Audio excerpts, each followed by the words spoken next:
ooze unannounced across his cheeks, and he'd be forced to retreat into some private place where his tears wouldn't be cause for ridicule. Yet these momentary cleansings never resulted in Gus's complete healing. Only the annual spring rains set his heart right again.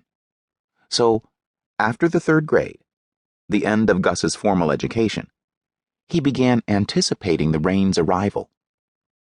As soon as the first buds bloomed, he'd watch the heavens for signs of inclement weather, and when the dark clouds gathered, he'd run to the Jordan and welcome the downpour.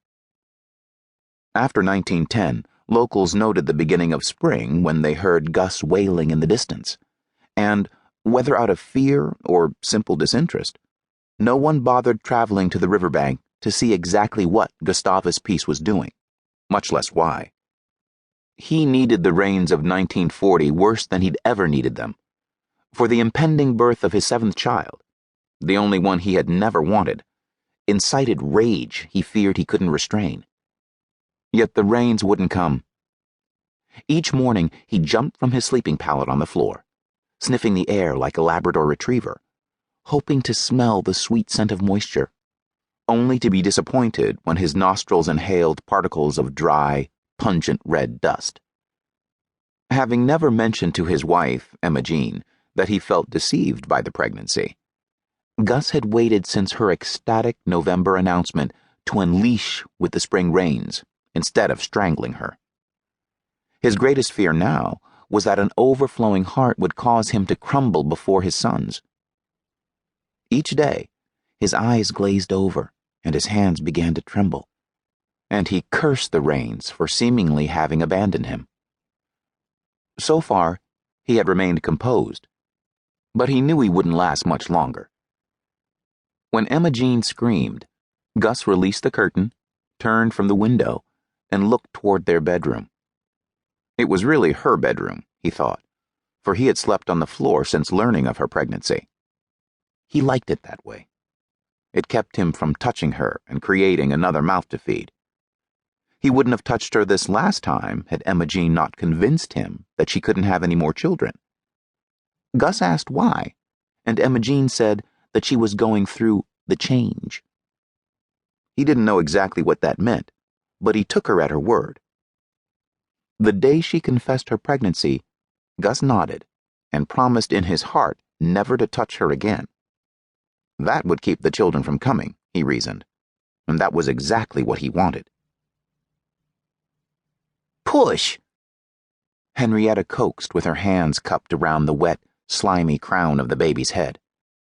Beads of sweat danced across Emma Jean's shiny black forehead as she panted. With borrowed might, she clutched the sheets on which she lay and bellowed, "Ah!" tossing her head from one edge of the pillow to the other. "Oh my God, I thought having a girl," breath, "would be easier than having them big knucklehead boys." Henrietta chuckled.